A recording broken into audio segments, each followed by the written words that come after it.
So we are doing a little mini documentary today with baby Liam. We're outside of their home. We're about to go in, give him some little goodies, and we're gonna learn all about Liam's story. He was a survivor of a heart surgery rather than have to have a heart transplant, which is amazing because he would have been on a list and we never knew what that was gonna be as far as the outcome. So this is really, really special to get to go in, talk to the family, and learn everything that they went through and to give some of you other families some hope for you.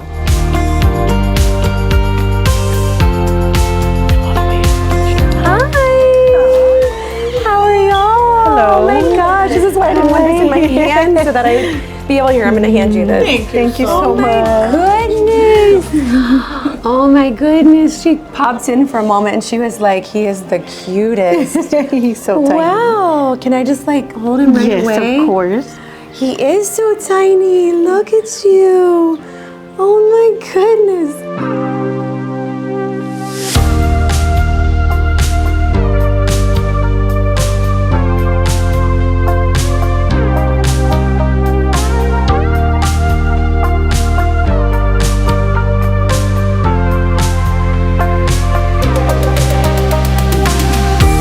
So looky here, this is real life, little miracle, baby Liam. Oh my goodness.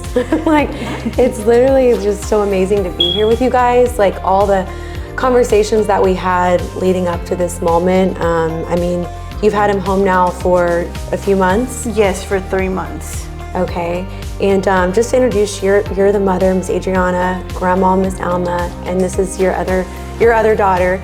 And what was your name again? Addison, okay, or Addie, okay. And this is Mr. Liam. Have others understand your story, what you guys went through to be sitting here today, you know, with this baby miracle. I know that it was like no other story I'd ever heard of. I think the ability to be a part of it was extremely special. So you can just kind of start with like when you were pregnant with him and what information you knew about any condition at all. They told me that they looked at the heart and something did not look normal. So they told me you need to come back in 4 weeks so we can have an echocardiogram done on the baby's heart so we can figure out what's going on. I had two other children and they never had any heart issues. So when we went back 4 weeks later, we didn't expect the news that we heard. That's when they told us at the hospital that he had tricuspid atresia, which meant that the right side of his heart was very tiny. And they did explain to us that he would need 3 different types of surgeries after birth throughout the years. So we were kind of prepared for that. So we just went on through the pregnancy. I wouldn't say I had a happy pregnancy. I was just worried the whole time. I tried to enjoy it as much as I can, but it was very difficult for me. So this moment was your husband and yourself are, you know, basically in the room following this second ultrasound and they're telling you that, you know, this baby that's not even here on earth yet is gonna have 3 heart surgeries to survive. Like, yes. What was that for the both of you? Like, I mean, how did you guys handle that, even with 2 children at home? Depressing, to be honest. We turned to God, we turned to prayer. We tried to just stay positive and we were hoping for a miracle the whole time during the pregnancy. Of course. So at that time though, they were wanting you guys to continue. There wasn't, you know, saying that this not going to be a positive outcome. They were confident in like what surgeries would come about. So I'm gonna let one of y'all hold him just so we don't get too many cries here. I enjoyed all that. So going back to that day that we found out, after, you know, they did the ultrasound, the cardiologist said, I need you guys to meet me in the conference room because we need to talk about the findings of the echocardiogram. So we went into a conference room and she explained everything to us, that he had tricuspid atresia and that it was a congenital heart defect that was rare. She told us like 1 in a million babies are born with this heart defect. And since I was 18 weeks, I didn't qualify to have an abortion in Texas, but she can give me a referral and I can go to another state to get an abortion. Because that was an option for me. Yeah. Or, you know, my other option was to keep the baby, but we didn't know what the outcome would be. Or if the 3 surgeries would even be successful. Well, thank God that you chose to, go the route of figuring out what faith would bring. So at this point, you continue on your pregnancy, and it comes time to give birth. So did you have an easy labor? And when he came out, like how was it with his heart in that moment? So I was set to be induced on October 25th, and that day we were very anxious. I did not want to get induced because I knew what we would have to face once the baby was here. So we just waited at home, and they told us, we'll call you when we have something available, a room available for you to start your induction. So I said, okay. And my mom was anxious, so she called the hospital. It was already 8 p.m. and they said, you know what, go ahead and come, we're ready. We have a room for you guys. So we left to the hospital, and throughout the night, they noticed that I wasn't dilating. And they told me, well, we're going to try, a balloon, and we're going to try different methods to try to get you to dilate faster so we can progress with labor. Okay. And I said, okay, so here we are the next day, which was October 26th. Yeah. And I was not making any progress. And they noticed that the baby's heart rate started dropping. So it was just, things just... They took a turn for the worse in like 1 second. They said, you know what, you're going into an emergency C-section right now. The baby's already coming with the heart defect and his heart rate's dropping. Yeah, don't take any more risks. Right. So you ended up doing emergency C-section? Yes. Okay. We ended up doing emergency C-section, and as soon as he came out, he was not crying. They immediately intubated him. Oh my gosh. I was separated from him. He had to go to the CICU, where it's a floor where all the newborn heart babies are sent to. And I was in my room, I was left there to recover, which was the hardest thing I've ever been through, having my baby taken over there. I didn't get to hold him at all. Was your husband there with you?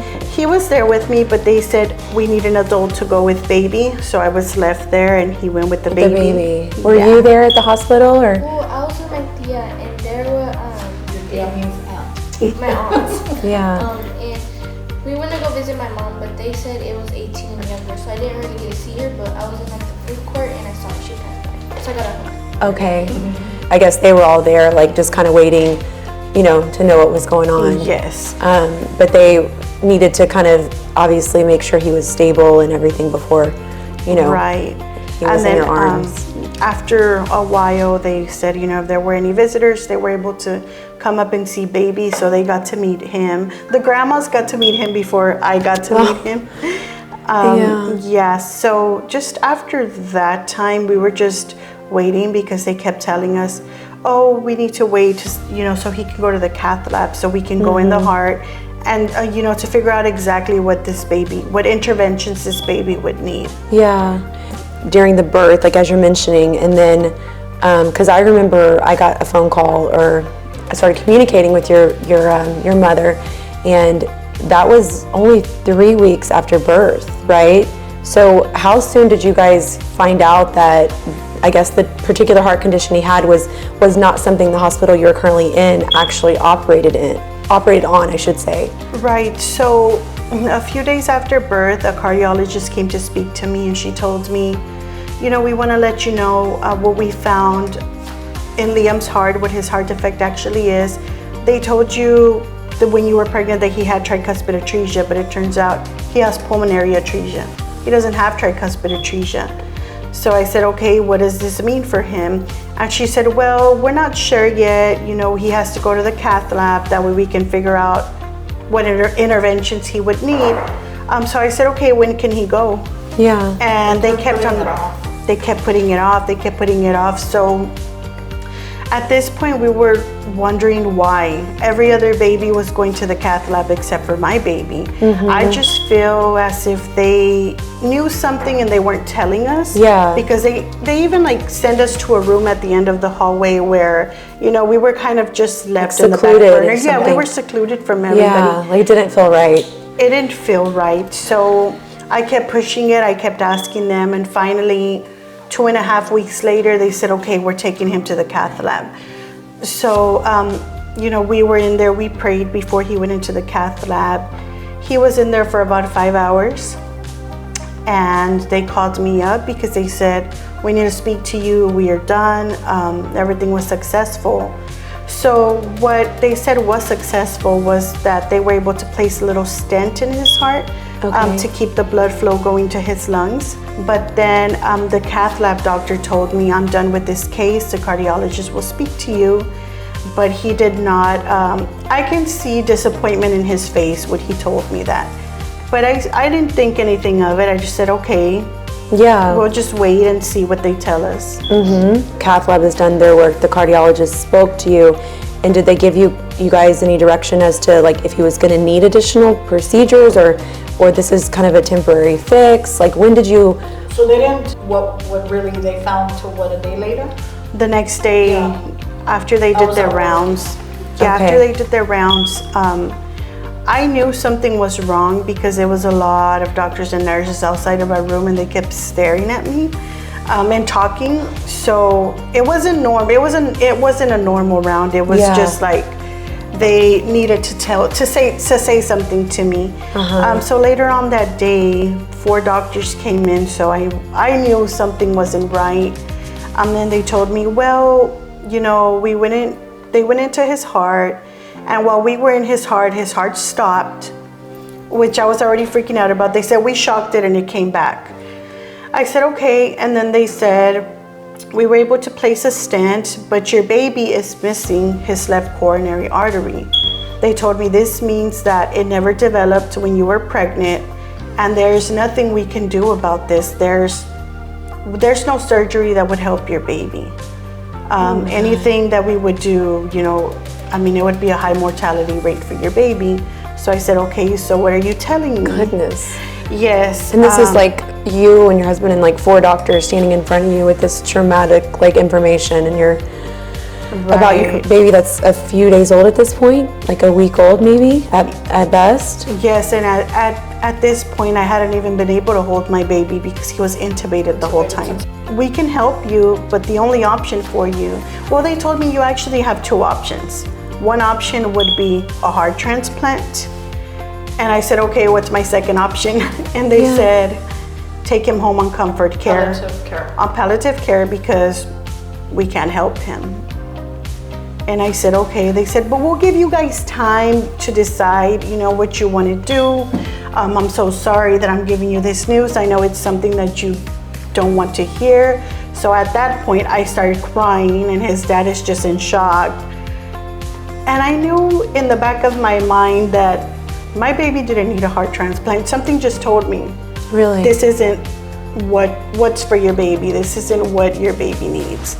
So I just said, okay. I immediately just felt like a sense of peace come over me. And I told the cardiologist, I told them, okay, thank you. And they said, well, do you have any questions? I said, no, you've told me everything that I needed to know.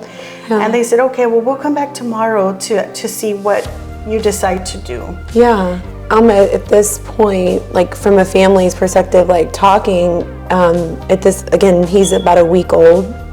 So you're being told that your week-old baby is going to be on a heart transplant list, essentially. And what did that even mean? Do they say that there's 5 babies in front of you, or there's like the possibilities of this happening is typically over the course of a month? Or do they give you any kind of parameter around that? They didn't tell us as far as we just needed to put him on the list at that point, and then we would just take it from there. They didn't know if it was 6 months, a year, how long would it be for him to be able to get a transplant. But they also said you're not immediately qualified to go on the transplant list. There's a process, and you have to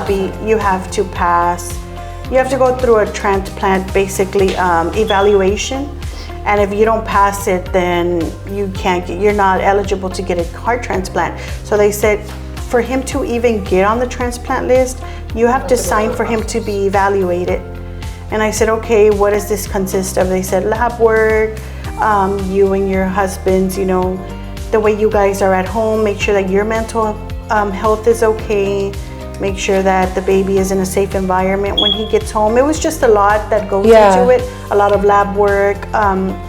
So I said, okay. So they said, just because you put him on the list doesn't mean that he'll be eligible. So I said, okay. And at this point, we were just, okay, well, if this is his only hope, then we're just going to do it. Yeah. because we want to give him a chance at life. Of course. So we were just sad. The whole family was sad. And my mom's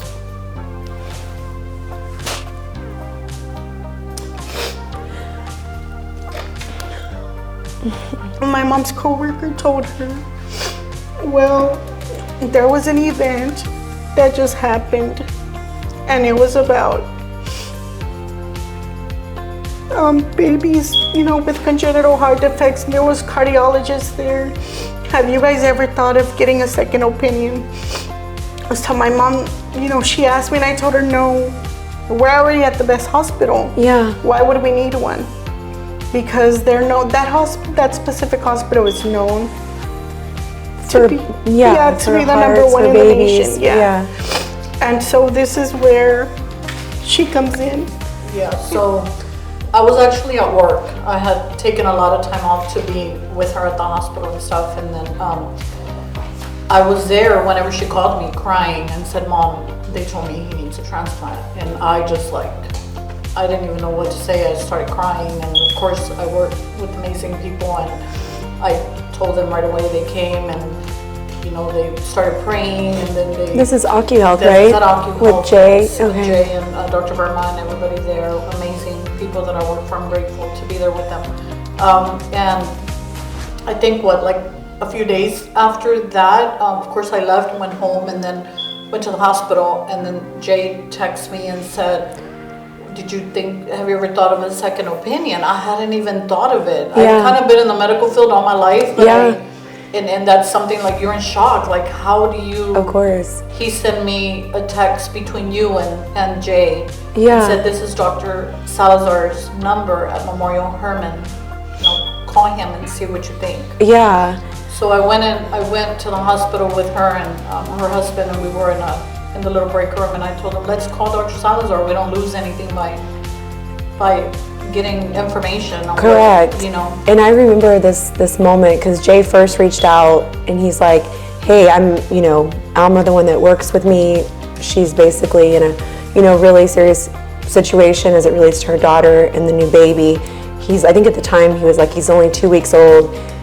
He has a heart condition, and you just had that event. He was like, I don't know exactly what all you're capable of, but I think that there's a solution here. There's got to be something bigger. I know they don't want to give up on being on a heart transplant list, and I know that there's enough doctors to have a possible second opinion. And so at first I was it was a blessing that I guess he reached out to me, right? Because of how that turned out with being able to connect Dr. Salazar. And Dr. Salazar was somebody that we highlighted at the event for Heart Gift. And that whole event was centered around raising money for children to have heart surgery.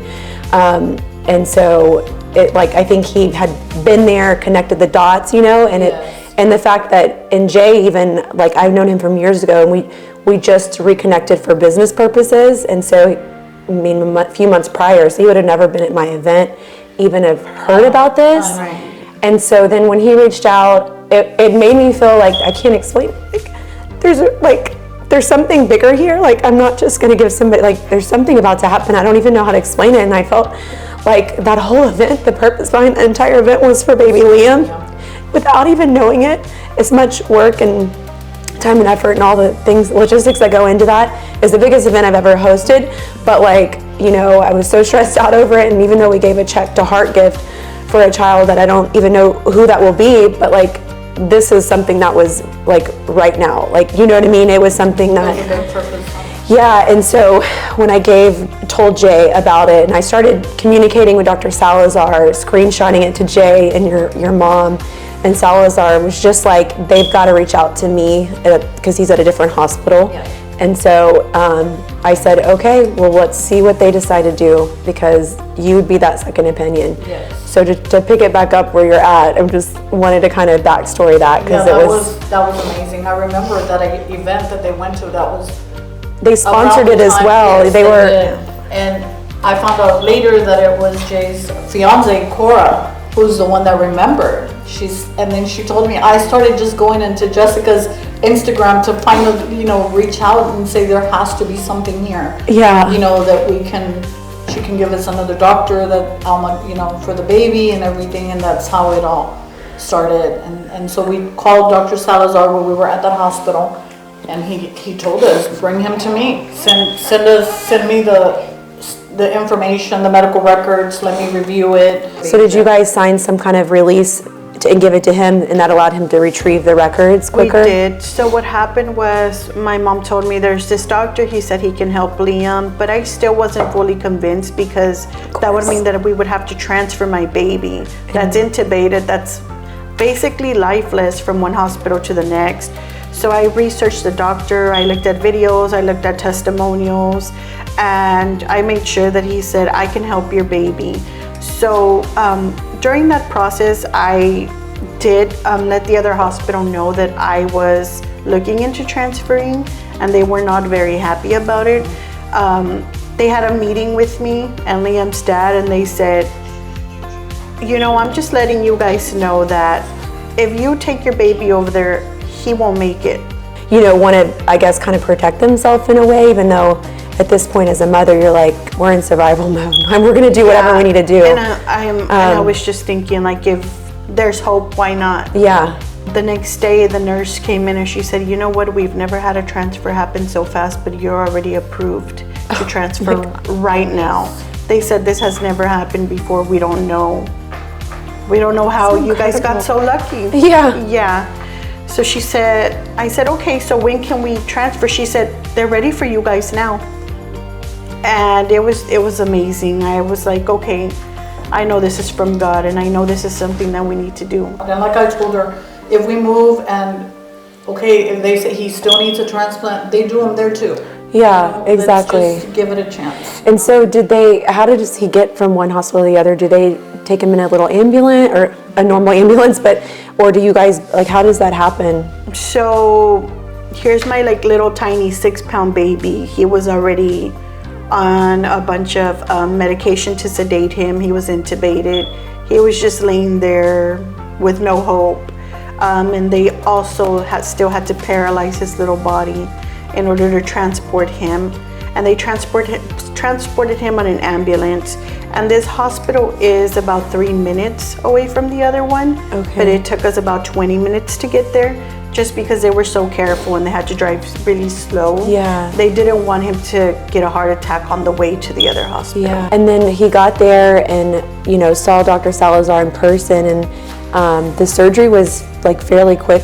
Right then and that same day. They did the surgery that day. So the thing is, so we got to Memorial Hermann about 9 in the morning, and Dr. Salazar was not there at the moment because he was doing other surgeries. Yeah. But there was this amazing doctor that said, you know what, I did look at the images, but since we're at a new hospital, we want to just do everything all over again. Do you give us permission? And I said, yes, do what you need to do. So he came back a little bit later, and he said, it's, you know, I was looking at the images from Texas Children, and the left coronary artery, you know, the images that they took yesterday did show that there was no left coronary artery, but it's there. He said it's there, and we'll come, you know, speak to you with the surgeon in a little while. Is that something that God placed it. miracle? Yes. Because it's not like that would not show up. Correct. Like from a like medical standpoint. Correct. Yeah, because I'm like, okay, we're at the #1 hospital in the nation, you know, Yeah. for congenital heart defects, and how did they miss that? Yeah. Like, it has so to. you literally feel Yeah. like God's So when we hand. got there that Friday, Dr. Salazar was leaving out of the country Sunday.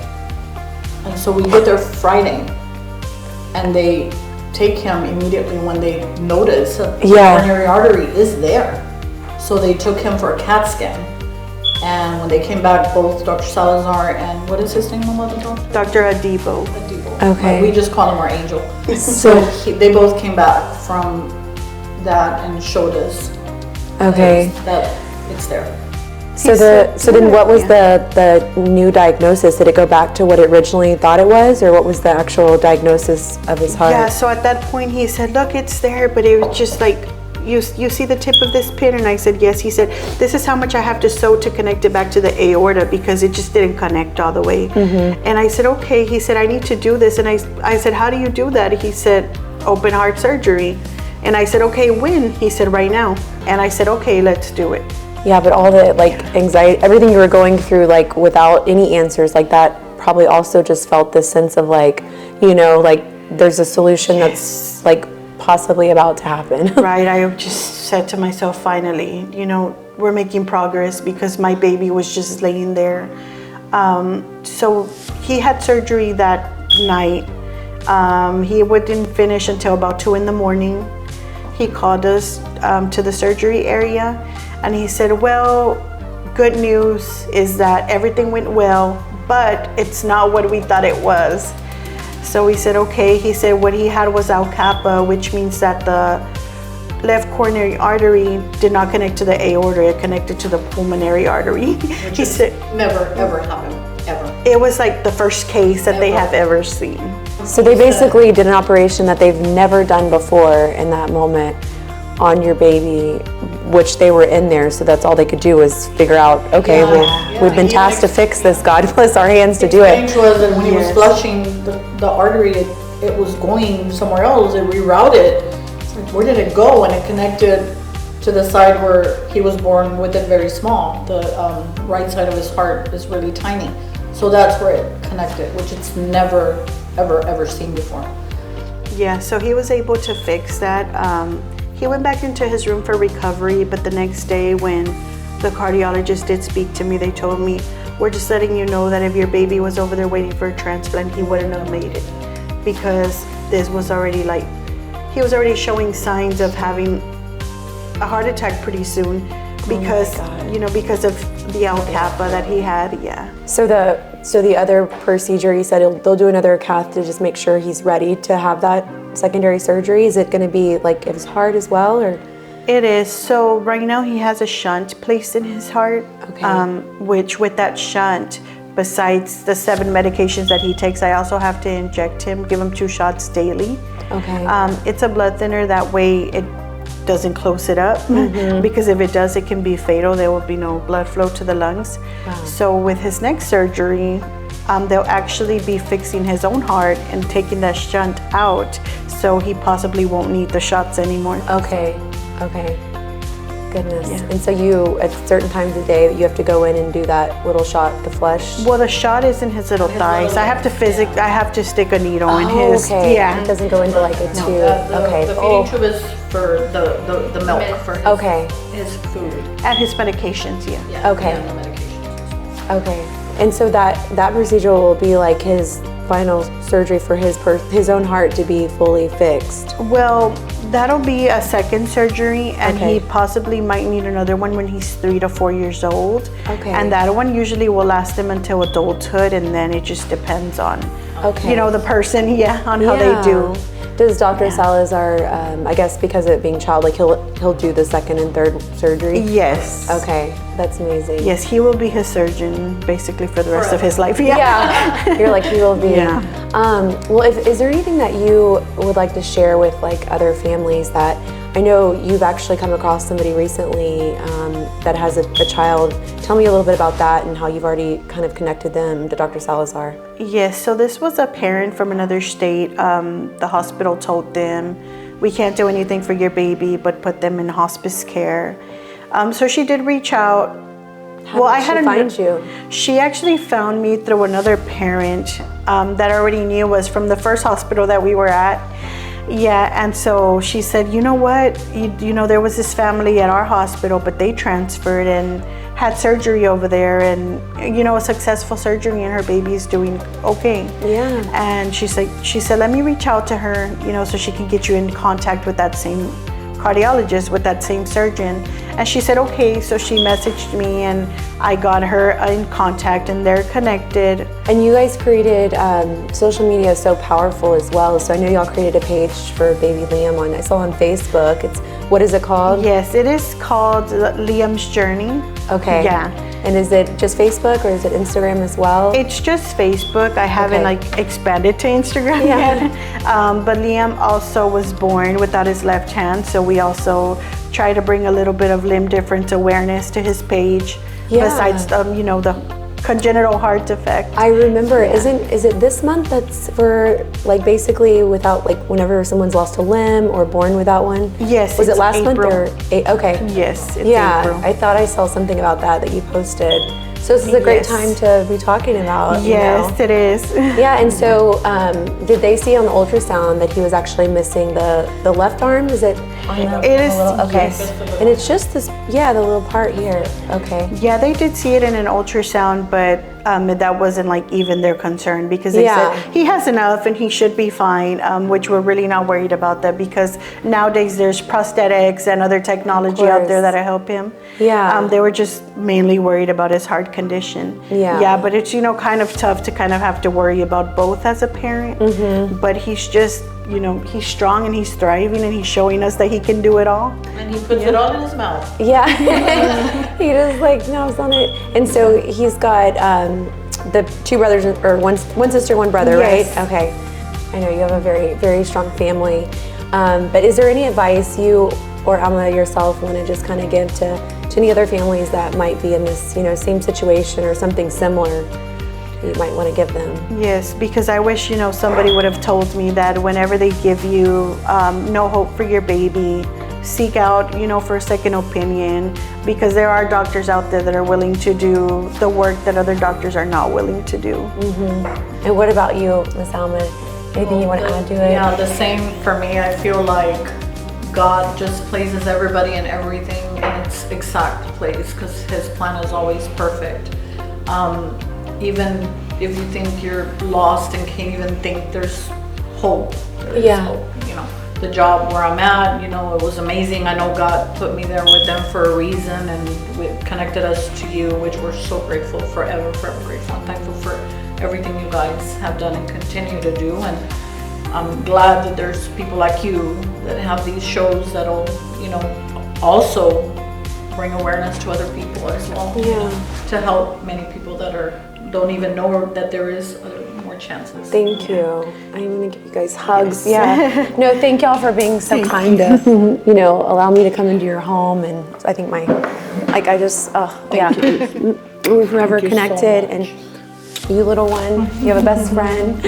I know, I love you guys. I think that came off of my jacket, but I think he did it. I was holding it. But yeah, again, it's been an honor just kind of coming here and getting to connect with you guys, and we'll stay in touch and reach out for anything. And if there's any other families that come to you guys, feel free to connect them to Hatching for Health. Yes, and sometimes, the whole pregnancy we prayed for a miracle, but sometimes the miracle is just the people that you come across and that God places in your life. Yeah, At the perfect time. exactly. It's like the miracle unfolded. Yes. Yeah, it's beautiful. Well, thank you. I will see you guys very so much. soon. Yes, thank you. Okay. Thank you so much for tuning in to this docu-style episode of Hatching for Health. I hope we were able to inspire you and bring hope to whether it's your family or someone you know. And feel free to reach out if we can be of any help at hatchingforhealth.org.